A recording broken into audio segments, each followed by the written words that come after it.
This is the first in a two-part series on the simulation zone. In part 1, the part you are watching right now, I'll be covering everything you need to know about the zone by building these fireworks. Then in part 2, I will finesse and texture them. I'll texture them in part 2. I should probably get off this golf course.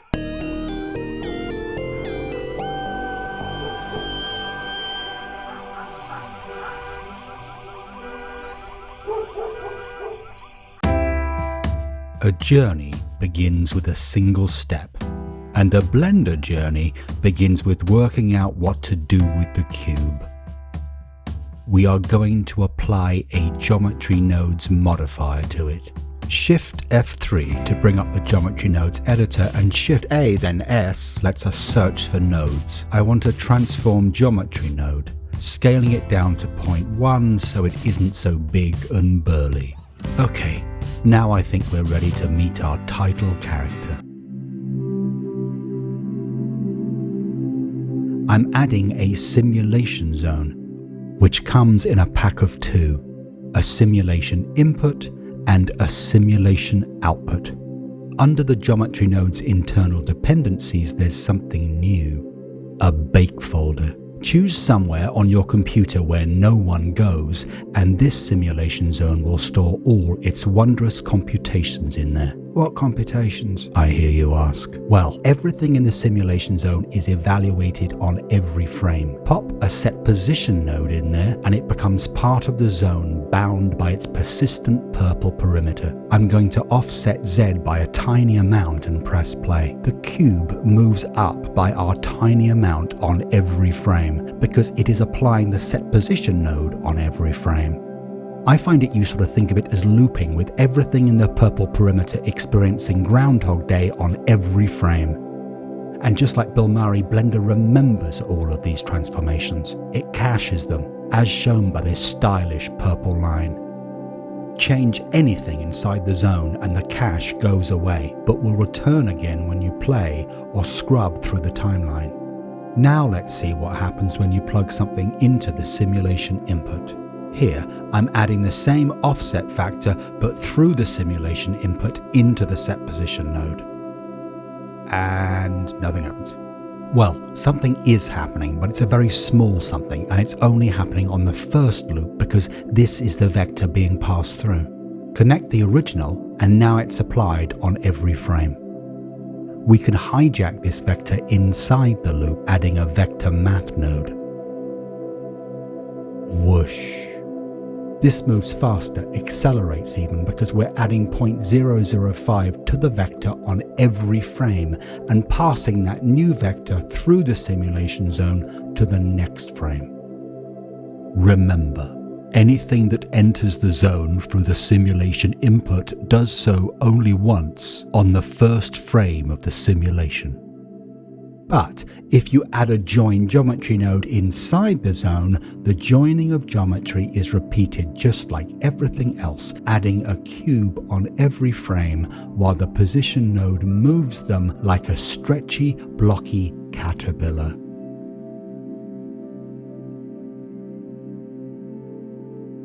This is the basics. This is the core. But you may have noticed something we haven't covered yet. Let's apply our analytical brain and see if we can work out what delta time is. If we plug it into our set position node, we can see that it provides a constant value.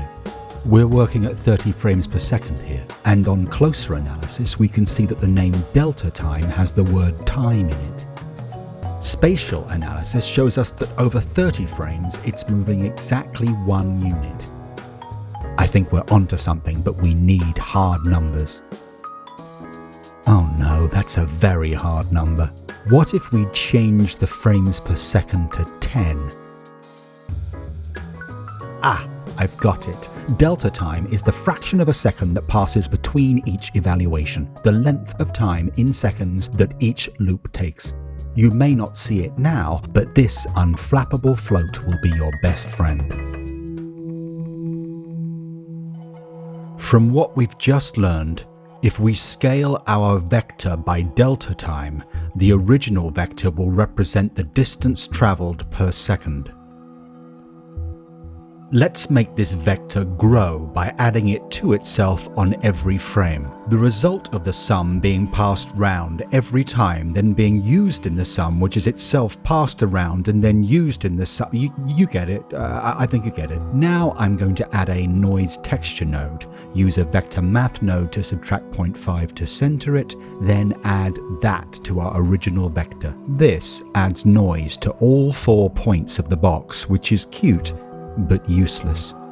So let's free ourselves from the constraints of polygons and use points instead. And now we have helpless ants experiencing weightlessness. Adding them into the zone on each frame with a join geometry node. Always starting from the same position and with the same noise, we get streaks like the ants have hit a windscreen or something. So let's give them a different starting position on every frame.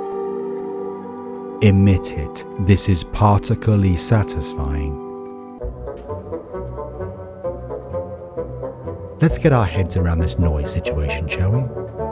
I've connected a shade and noise texture to our noise texture geometry node, driving the W with seconds from a scene time node. Imagine our noise as a block of noisy cheese. W is like looking at it in slices in the order they were sliced. Increasing the scale increases the amount of noise, not the size of it.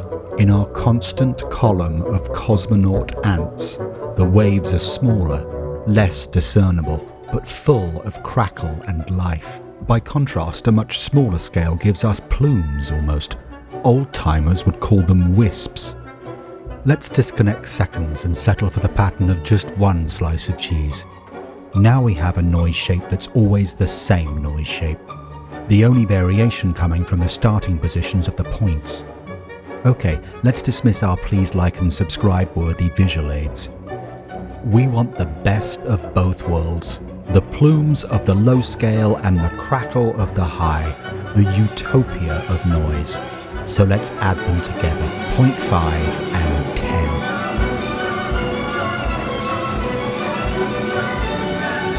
You know what they say about time. It's only free to those that have it. And if you haven't got it, you probably left it on the bus. We can use a named attribute to keep track of how long our points have been in the zone. Let's call it clock. This will be stored on all of our points. Adding 1 to it in the zone means each point's clock will gain 1 on every evaluation. Let's look at the spreadsheet to see what this clock is doing. As you can see, it's showing us the exact number of frames each point has been in the zone. How many loops? It's a powerful thing knowing how old something is. Using a switch, we can turn our velocity on and off, and a compare node allows us to control this with our clock. Setting it to greater than 20. Our points don't start moving until their 20th frame in the zone. Swap true and false and the opposite happens. No movement past 20. Change our compare value to 60 and everything stops at 60. This isn't just useful, it's depressingly accurate.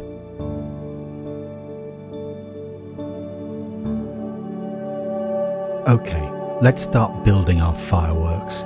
I'm removing our points, plural, because as a starting point, we want to start with a point.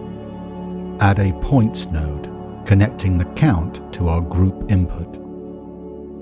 This will be our only control, our valve, if you will, controlling how many points are added to the zone and when.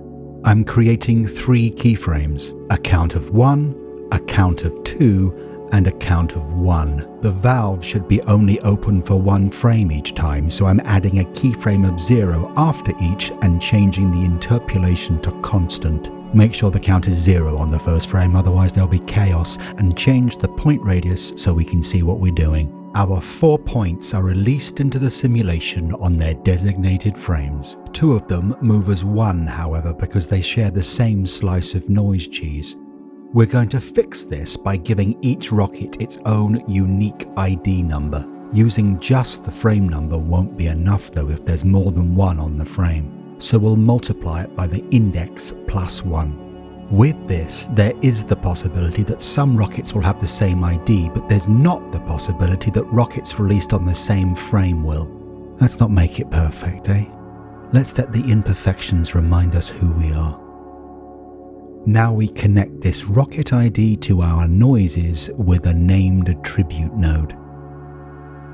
Always double check your spelling because you can easily lose years of your life if you don't. And now all 4 points have their own noises, moving individually.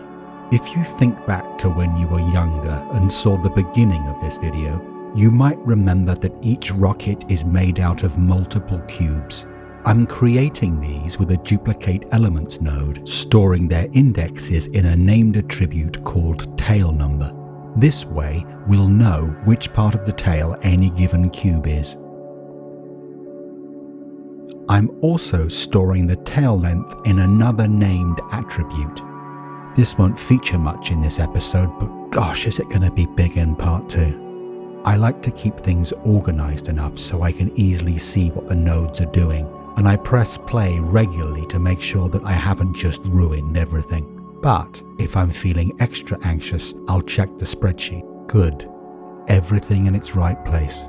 To make our tails, we're going to want the cubes of the same rocket to lag behind each other in order of their tail number. I'm adding another named attribute, start at, plugging in the frame number and using this for a condition for our clock. A switch will now control the counting of the clock, and it will only count a point's time in the zone if the frame number is greater than or equal to the startup number. Now I'm going to remove the clock comparison controlling our velocity and plug the same start at comparison into it. Pressing play, and every point of every rocket starts on the rocket's initial frame, so let's deliberately tell them not to. Adding our duplicate index to our frame number delays each 1 frame from the last. This looks very wrong. This is because I forgot to plug the switched velocity into the velocity output. And here we are, points, offset in lagged unison from the same slices of noise cheese.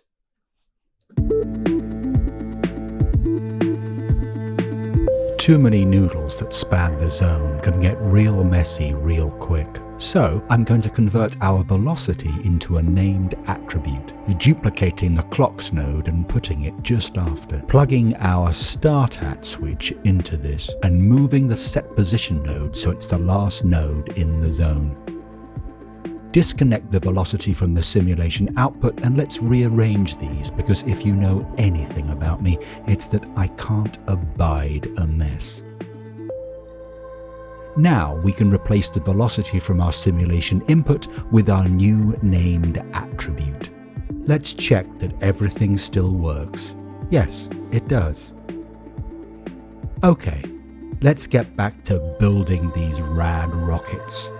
Another named attribute, boom time. Yeah, you heard that right. This is going to start when our rockets explode and keep track of how long they've been exploding for. Taking this basic clock setup, I'm adding a switch controlled by a comparison node. If the clock is greater than 20, start counting boom time. Press play so we can look at this in the spreadsheet.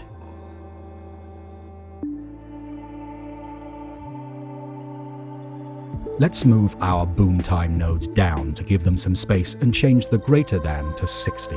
Over at the noises, budge the noise nodes down. Remember this little one that gave us our lift? Well, they're very tired now, so we're giving them some help. The top one will be our first vector, and the bottom will be the vector we mix to after the boom. And I'll plug the boom time attribute into the factor to mix between the two. Now, we can see our rockets rise and fall if we're wearing binoculars. Adding a map range node, I can make the mix take place over 24 frames.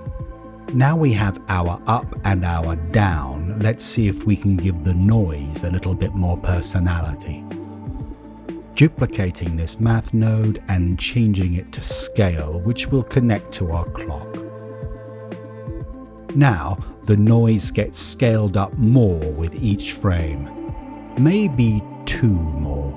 Our old friend, the map range node, can help us here. We want to map from clock 20 to 40, starting at scale 0 and growing to 20. Each rocket now flies straight up for 20 frames and then starts to be affected increasingly by the noise. A couple of tweaks to our noise texture scales and it's looking good, though our rockets do seem a little too intact after the boom. To fix this, all we need to do is knock them out of whack, and I'll do that by delaying their boom time by their tail number. This means that once their boom time clocks start, their noises will no longer be in sync. Now our rockets appear to disintegrate as they fall. The last thing we need to do here is randomize when our booms happen. To get the same random number for each rocket, we'll plug in our rocket ID. Changing the seed gives us new random numbers, but each rocket will always get the same number. You won't have to take my word for how good this looks, because in the next chapter we're going to, we're actually going to make it easier to see. For this portion of our video, we are going to head to the back end of our node tree, the post-simulation zone area. It's like an after party, but with less flexing. Adding an instance on points node and plugging in a cube for the instance. I want the tail to elegantly taper. So I'm using a map range node with our tail number attribute, scaling from 1 to 0.1 for tail numbers 0 to 9. Let's look at this orthogonally, so perspective isn't playing its wicked tricks on us. Let's make them bigger out of consideration for our tired eyes and move on to rotation. We're very lucky that we have the named attribute velocity that we can use for this, but we need to convert it first using an align Euler to vector node, remembering to plug velocity into the vector and not rotation. This is a magical node that causes most people to go to Google every time they use it. There, that's working really nicely, but I'm not quite happy with the taper yet. You know what this needs? A float curve. Change the map range from 0 to 1, then take the float curve and shape her like you want your taper.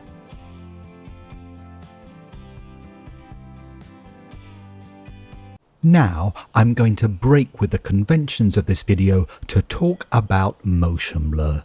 This is a simple point simulation with instance on points cubes like we've just added to the rockets.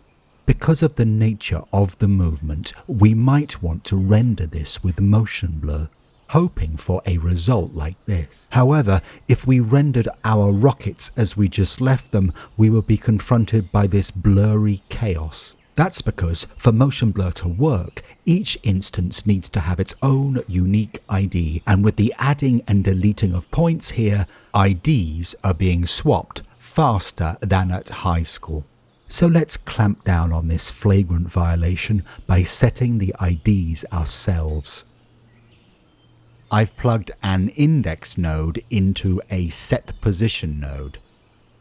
The index alone does not give us unique numbers, as the index will always start at 0. So let's add the frame number. This is better, but there's still some overlap. It's time to go bold. It's time to go big. I'm multiplying the frame number by 1000. With this, you could add 100 rockets on a single frame and each would still have its own ID. It's time for the pyrotechnic portion of this video. I want to fire my boom at the start of the zone. If I add a reroute, Command G, and I can make a group around it. Now we can make a boom in here without losing the tidiness of the zone that we've fought so hard for. I'm adding a separate geometry node, so I can separate the front of the rockets that have just been detonated from the rest. I'm doing this with two compare nodes, ANDing them with a Boolean math node. If the tail number is 0 and the boom time is 1, the point will be selected. These are the points we'll use to make our booms. The others, the unselected, will simply pass through the group unaffected. I'm joining the two to connect them to the group output before I make the VIP boom line. I'm separating the streams with a couple of reroutes. To make our boom points into many, I'm going to add an instance on points node. I want my explosion to be spherical, so I'm adding a sphere as the instance. It's probably worth checking that all of this works so far, so I'm going to attach a viewer node and pull down the spreadsheet. After playing to cache, I can see that yes, we have an instance complete with the named attributes that were stored in the tail 0 point, which means that our explosion will know how fast it was going. Next, we are going to turn this instance into our explosive points by realizing the instance, then distributing points on its faces. Back to the spreadsheet. Cache again. And now the instance is 378 points, all of them ready to blow our world wide open. We want to differentiate these from the rocket. We'll do that by adding a new named attribute called rocket and setting the value to no. Now let's connect this new set of points up to the group output and, to avoid a minefield of confusion, turn off the viewer. Let's look at what we've got, shall we?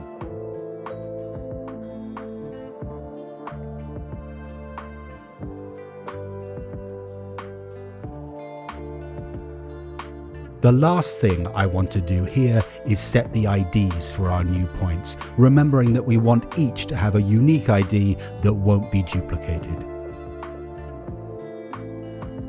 So, I'm multiplying the frame number by minus 10,000 and adding the index to it. We're gonna get some big numbers, yo, but all of these points will sleep at night knowing that they won't be impersonated. Every once in a while, we should stop and take a look at just how far we've come.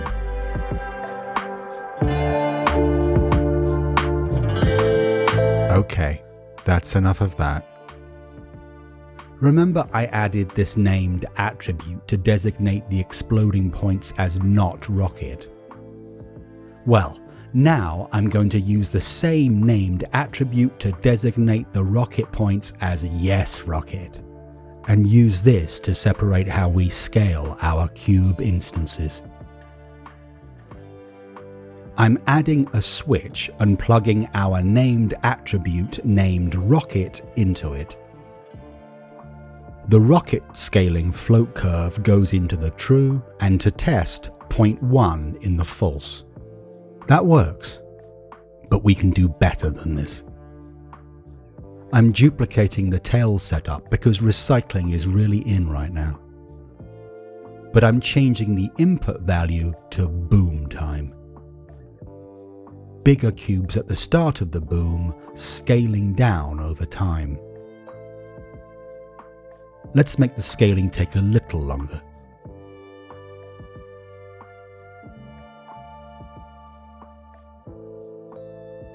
Looks pretty good. That's good. But no matter how much tweaking I do, I'm not going to get the big explosion that I'm really looking for. That's because I haven't added it yet.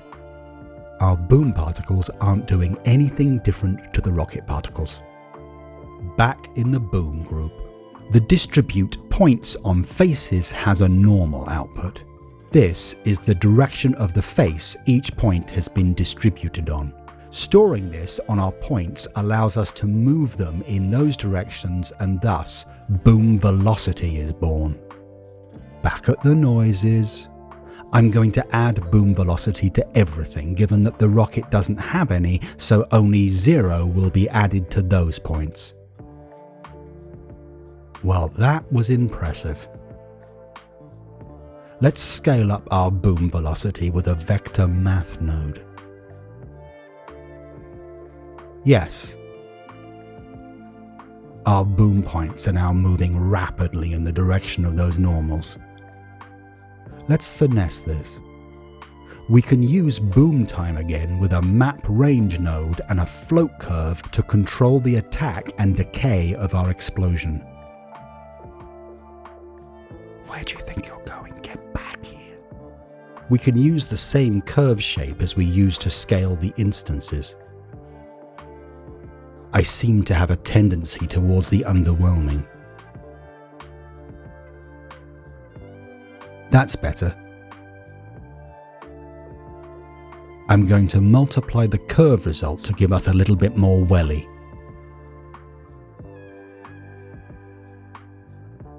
Maybe we need a lot more welly.